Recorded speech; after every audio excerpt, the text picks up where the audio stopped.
Imagine standing outside on a quiet night where there are no city lights, no traffic, and no noise. Above you is only darkness and a sky scattered with stars.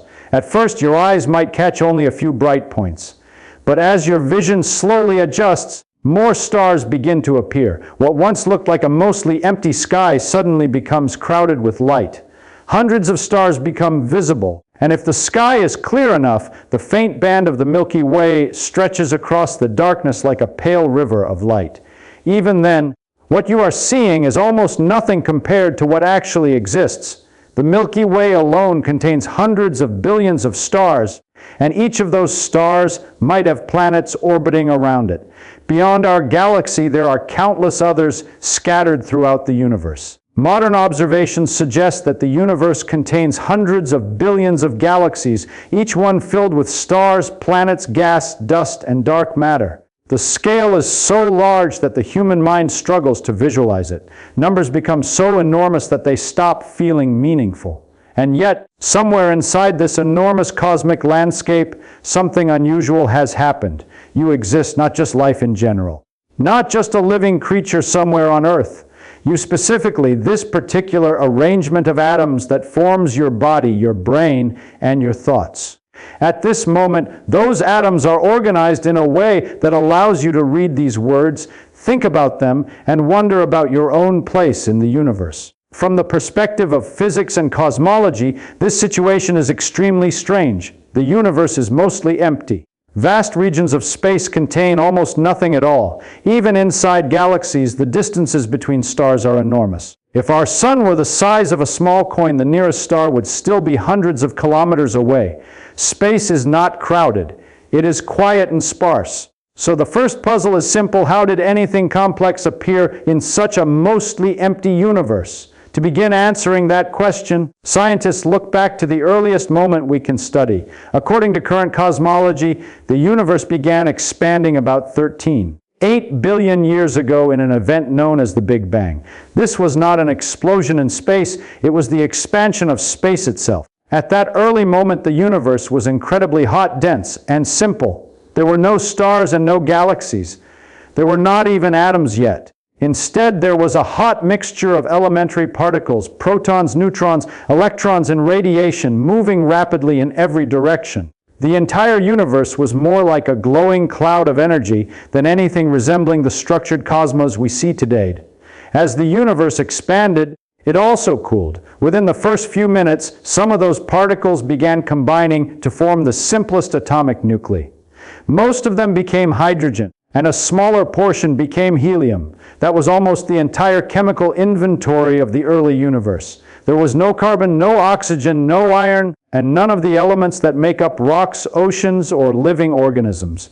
The universe was chemically very simple. For hundreds of millions of years, it remained a dark and quiet place filled mostly with drifting hydrogen gas. Eventually, gravity began shaping that gas.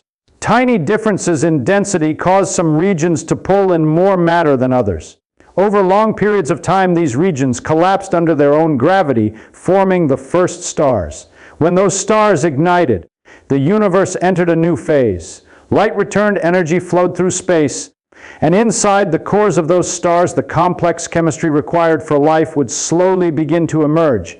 When the first stars formed, the universe changed in an important way. Before stars existed, the cosmos was mostly a dark sea of hydrogen and helium gas slowly drifting through space. But once gravity pulled that gas together into dense regions, pressure and temperature began to rise. Eventually, the centers of these giant clouds became so hot that nuclear reactions ignited.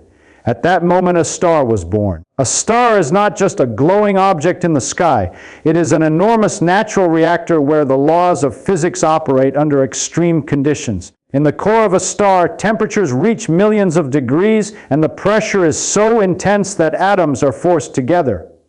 When this happens, lighter atoms can fuse into heavier ones. Hydrogen nuclei collide and combine to form helium. This process releases tremendous amounts of energy, which is why stars shine for millions or even billions of years.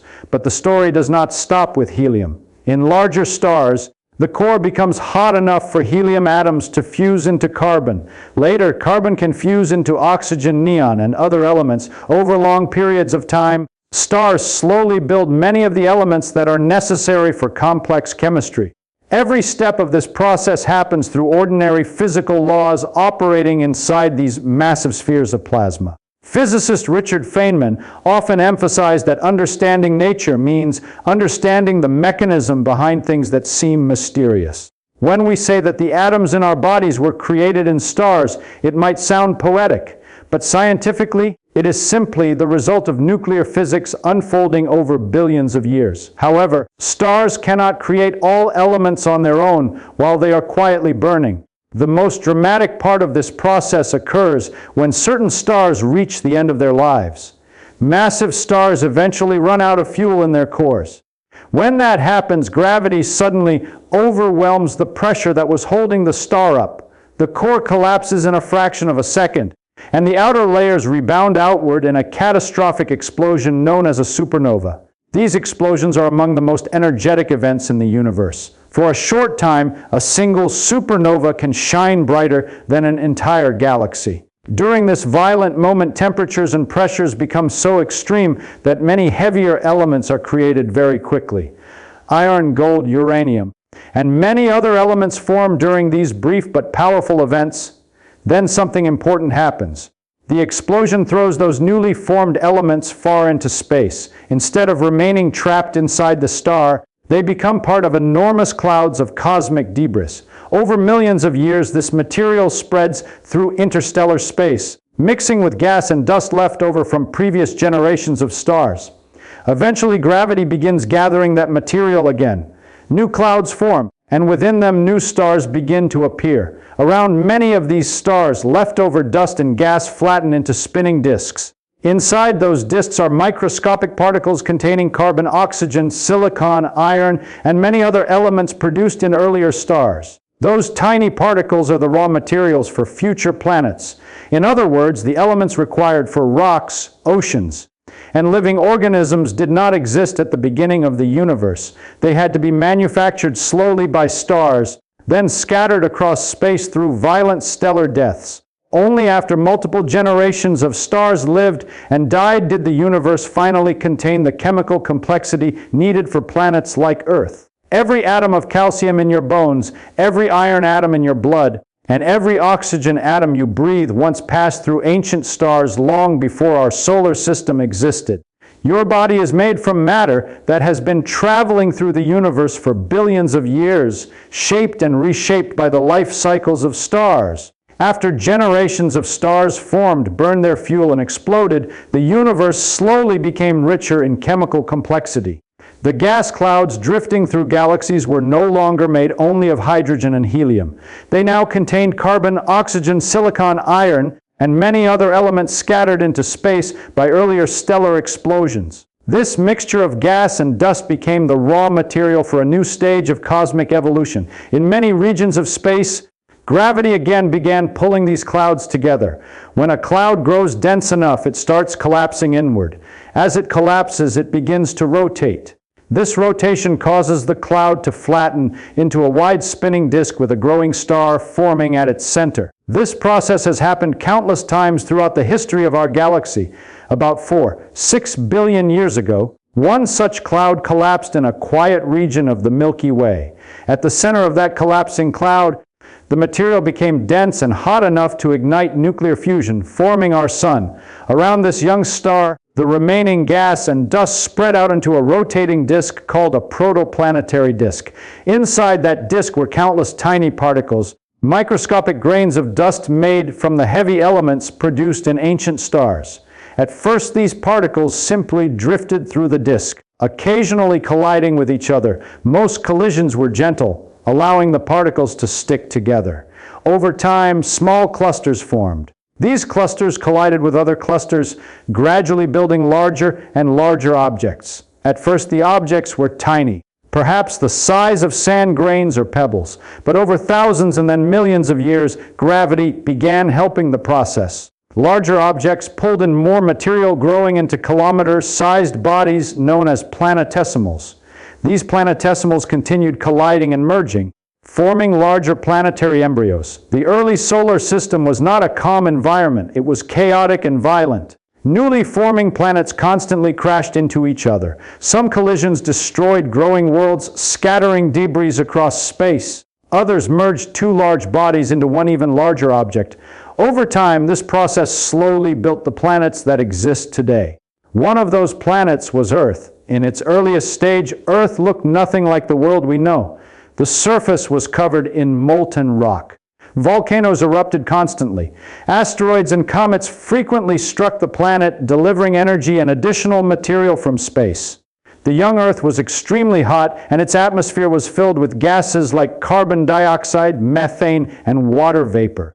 For millions of years, the planet slowly cooled. As temperatures dropped, water vapor in the atmosphere began condensing into rain. That rain fell for thousands of years, eventually filling low areas of the planet's surface and forming the first oceans. These oceans became enormous chemical laboratories. Inside them were countless molecules dissolved in water, carbon compounds, nitrogen compounds, and other chemicals that had formed through geological and atmospheric reactions. Energy from sunlight, lightning, and volcanic heat constantly drove new chemical reactions. At first, these reactions were simply chemistry. Molecules combined and broke apart randomly. But under the right conditions, some molecules began forming structures that were more stable than others. Certain combinations of atoms could survive longer, interact with other molecules, and even help produce copies of themselves. At some point in this long chemical history, a profound transition occurred. A collection of molecules gained the ability to store information and reproduce with variation. This was not yet life as we recognize it today, but it was the beginning of a process that would eventually lead to biology. The exact details of how this transition happened remain uncertain. Scientists continue studying how simple chemistry could organize itself into self-replicating systems. But what is clear is that once self-replication and variation existed, a powerful new process began operating on Earth. Evolution through natural selection, the foundation of evolutionary biology. Once molecules gained the ability to copy themselves, the history of Earth entered a completely new phase. Before that moment, chemistry simply followed physical laws without any long-term direction. Molecules formed and broke apart randomly, and nothing persisted for very long. But when certain molecular systems began reproducing, something fundamentally different appeared. Information could now be stored and passed from one generation to the next. The earliest self-replicating systems were probably very simple compared to modern living cells. They may have been strands of molecules capable of making imperfect copies of themselves. The key word here is imperfect. When copies contain small variations, some versions survive better than others. Over time, the versions that are more stable or more efficient at reproducing become more common. This gradual process is the foundation of natural selection. It does not require intelligence, planning, or purpose. It simply requires three ingredients: reproduction, variation, and competition for resources. Whenever these conditions exist, systems tend to evolve toward forms that survive more effectively in their environment. Over extremely long periods of time, this simple principle produced enormous complexity. The earliest life on Earth likely consisted of microscopic organisms similar to modern bacteria. These tiny cells were capable of absorbing energy from their environment and using it to maintain their internal structure. Even these simple cells were already remarkable machines. Each one contained molecular systems capable of storing genetic information, building proteins, and repairing damage. For billions of years, life on Earth remained microscopic. The planet's oceans were filled with bacteria and other simple organisms slowly evolving through countless generations. Some of these organisms discovered ways to capture energy from sunlight through a process known as photosynthesis.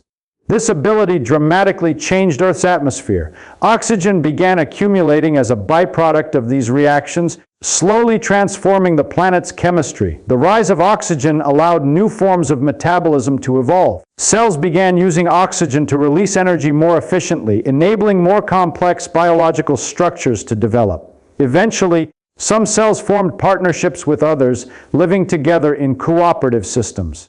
These partnerships became the ancestors of complex cells with internal structures, including the cells that make up plants and animals today. Much later, groups of cells began forming multicellular organisms. Instead of living independently, cells started specializing in different tasks within a larger body. Some cells focused on movement, others on digestion, others on sensing the environment. This division of labor allowed organisms to grow larger and more complex than single cells could ever become.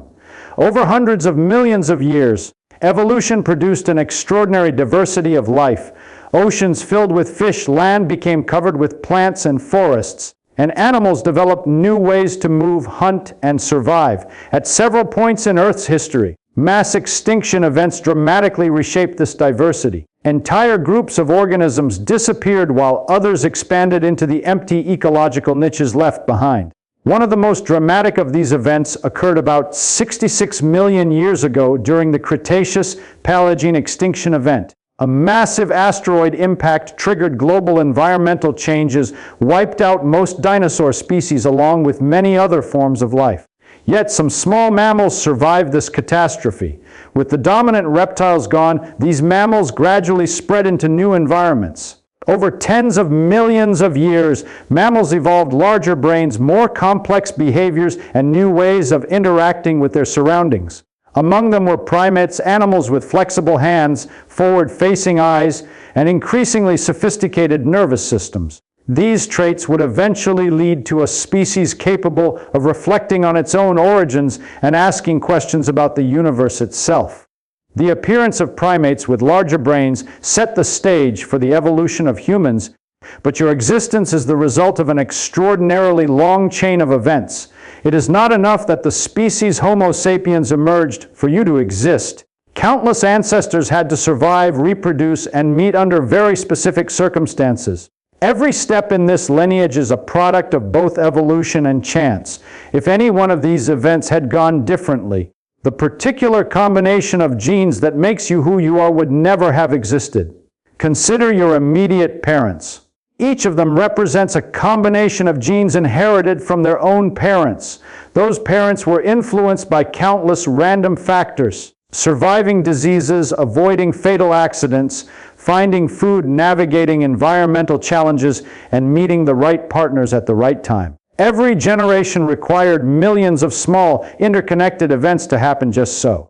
The probability that every single one of your ancestors successfully reproduced over thousands of generations is staggeringly small. Human reproduction itself is a kind of lottery. During conception, a single sperm cell out of hundreds of millions fertilizes a single egg. The combination of that sperm and that egg produces an entirely unique genetic identity. Change the timing of a single sperm by even a fraction of a second, or the choice of egg, and a completely different person would exist. Not a slightly different version of you, but someone entirely new, with a completely different personality, appearance, and mind. If you trace this back through your family tree, generation by generation, the improbability becomes almost unimaginable. Hundreds of thousands of people had to survive long enough to reproduce. Wars, disease, famines, climate events, predation, accidents, all had to be survived by the right individuals who would eventually become part of your genetic lineage. Millions of tiny contingencies over billions of years ultimately converge to create the single event of your existence. Yet even all this is not the deepest level of the improbability. Beyond surviving and reproducing, your ancestors had to carry the particular genetic variations that eventually combined to produce your brain and body. Every mutation, every slight difference in DNA, every random genetic recombination contributed to the outcome that is you. Small changes in history could have prevented your existence entirely. A different mutation, a different environmental stressor, or even a slightly different migration pattern could have produced an entirely different human, or no human at all. Your existence is therefore the result of a series of astronomical odds stacked over billions of years. From the formation of stars creating the elements in your body to the assembly of those elements into Earth, the origin of life. The evolutionary chain from single-celled organisms to complex animals, the survival of your mammalian ancestors, and the exact combinations of sperm and egg that produced your immediate parents. Each step was essential. When viewed from this perspective, the probability of you existing at all is extraordinarily low. You are the culmination of billions of years of cosmic, geological, biological, and historical events perfectly aligning. Every breath you take, every thought you have, every sensation you feel is the product of an immense, improbable chain of processes that started with the birth of the universe itself. You are, in a sense, a singular point of awareness in a vast, largely indifferent cosmos, a rare outcome of countless converging forces, both predictable and random. The most astonishing aspect of your existence is not merely that your body exists, but that your mind exists and is aware of itself. Inside your skull is one of the most complex systems known in the universe. Your brain contains approximately 86 billion neurons, each connecting to thousands of other neurons through structures called synapses. This intricate network of connections constantly transmits electrical and chemical signals, forming circuits capable of processing enormous amounts of information simultaneously. The patterns of activity in these networks produce perception, memory, reasoning, emotion, and consciousness itself from a purely physical perspective. Your brain is a collection of atoms and molecules obeying the same laws of physics that govern stars, planets, and galaxies. Electrons move through membranes, ions flow along gradients, and neurotransmitters bind to receptors. Each of these interactions follows predictable chemical and physical principles. Yet, when organized in this extraordinarily complex network, these interactions give rise to something qualitatively different: subjective experience. You do not merely process information, you are aware of being, capable of introspection, thought, and feeling.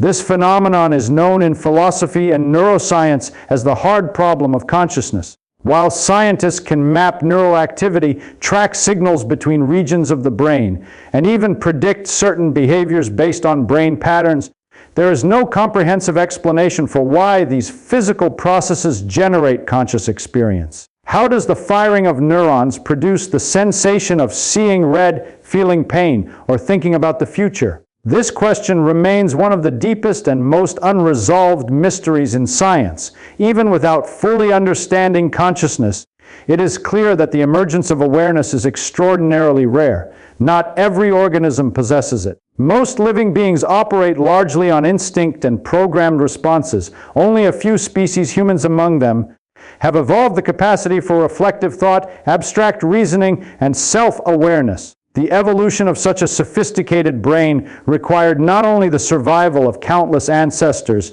but also a precise combination of environmental pressures, mutations, and chance events that shaped neural complexity over millions of years. The probabilistic odds of a physical system becoming aware are incredibly small. The vast majority of matter in the universe never achieves self-awareness. Planets, stars, and interstellar clouds follow physical laws with no capacity for thought or perception. Even on Earth, life exists in abundance, but complex conscious life capable of reflecting on its own existence is vanishingly rare. The combination of biological, chemical, and physical circumstances necessary to produce consciousness is so improbable that it is reasonable to regard each conscious individual as a statistical miracle. Your awareness also allows you to perceive the universe itself. The same atoms that once formed distant stars, asteroids, and planetary dust have organized into a system capable of observing and analyzing its surroundings. You can look at the night sky and recognize galaxies, trace the paths of planets, and contemplate the processes that formed your own body. Consciousness, therefore, is not only a product of physical processes, it is the medium through which the universe comes to understand itself. In a sense, every thought, sensation, and perception you experience is a fleeting pattern of energy and matter, momentarily arranged in such a way that the universe is aware of its own existence. For billions of years, the cosmos remained indifferent and unconscious. Then, on at least one small planet, matter achieved self-awareness. The improbable convergence of physics, chemistry, biology, and history resulted in a system capable of reflecting on its origins, considering its future, and asking questions about the cosmos. You are both the product and the observer of an extraordinary sequence of events that spans billions of years. The universe is vast beyond comprehension. Our galaxy, the Milky Way, contains hundreds of billions of stars, each with the potential to host planets. Multiply that by the estimated hundreds of billions of galaxies in the observable universe, and the number of stars and planets becomes almost unimaginable. Statistically, there should be countless opportunities for life to emerge somewhere else. With such immense numbers, it seems plausible that intelligent life could have developed on many other worlds. Yet when we look outward, we find silence. We see stars and galaxies, planets and cosmic phenomena, but no definitive evidence of other civilizations. This apparent absence of contact or detectable signals presents a profound question known as the Fermi paradox. The Fermi paradox arises from a simple observation: if the universe is vast and ancient, with so many planets capable of supporting life, why have we not yet detected signs of advanced civilizations? The paradox forces us to consider several possibilities. One is that intelligent life is extremely rare. While simple life may be common, the combination of events required to produce technological, self-aware beings might be extraordinarily improbable.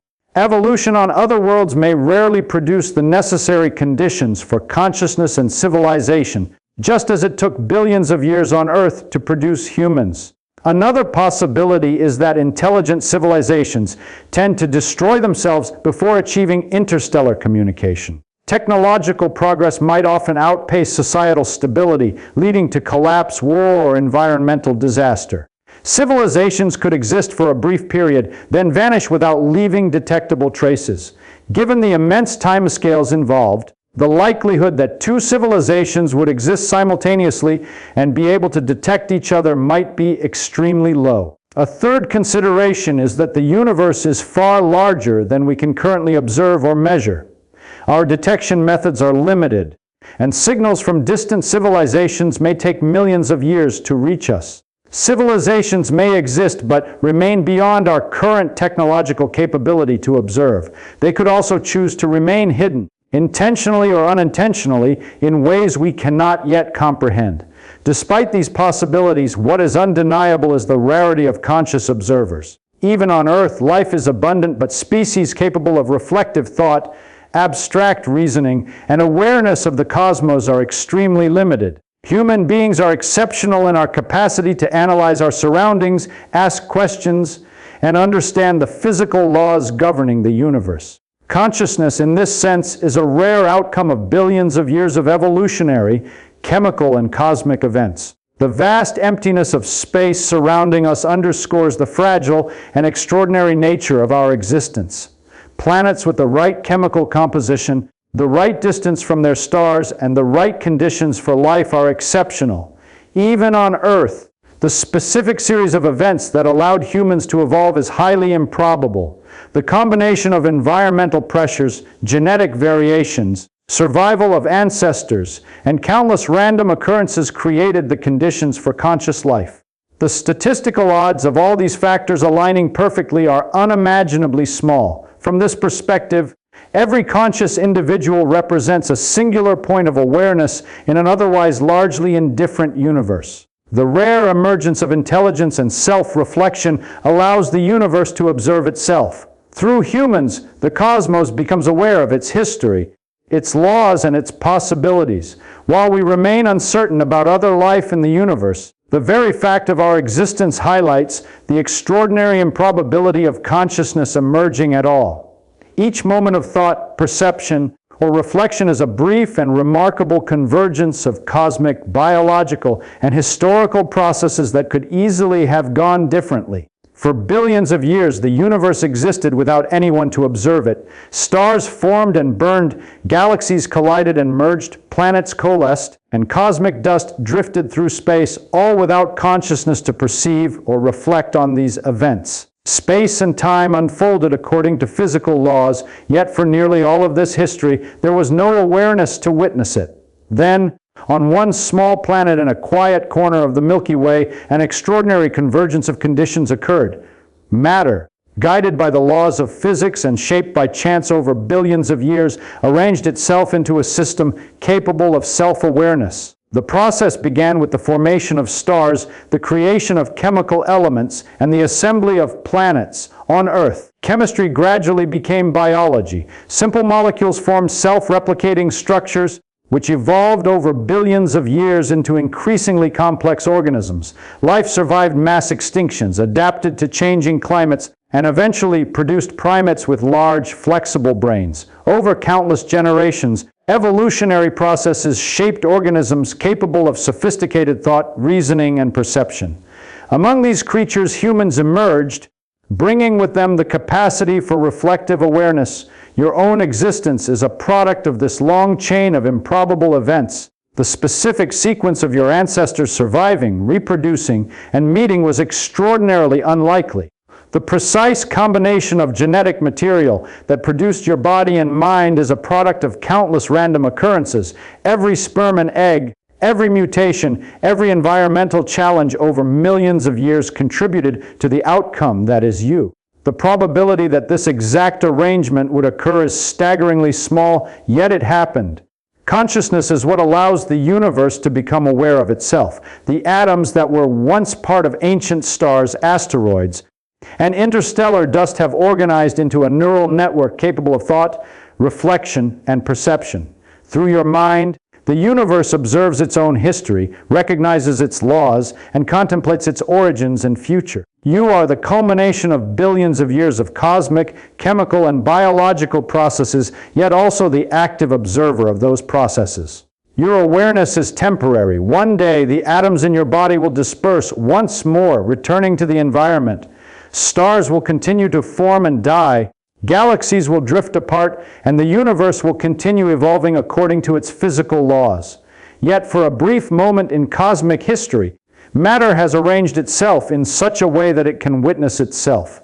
That fleeting, improbable event, your consciousness, is one of the rarest phenomena we currently know of in the universe. There is nothing magical or destined about this. It is not the product of fate or design. It is the outcome of natural laws, chance events, and immense spans of time combining in a precise sequence. And yet, the very rarity of consciousness makes it extraordinary. In an otherwise indifferent cosmos, your existence represents a point where the universe reflects on itself, even if only briefly. Every thought you have, every sensation you experience, every observation you make is part of that remarkable, improbable phenomenon. The universe is aware through you, even as it continues its silent evolution across billions of years. Understanding this perspective fundamentally changes how we see reality. Your life is not just one among many, it is a singular, fragile, and astonishing convergence of physics, chemistry, biology, and history. The universe, for the first time, has become self-observing, and that self-awareness is embodied in you. In contemplating your own existence, you are witnessing the most extraordinary pattern in the cosmos, the rare emergence of a conscious observer capable of understanding the very universe that created it.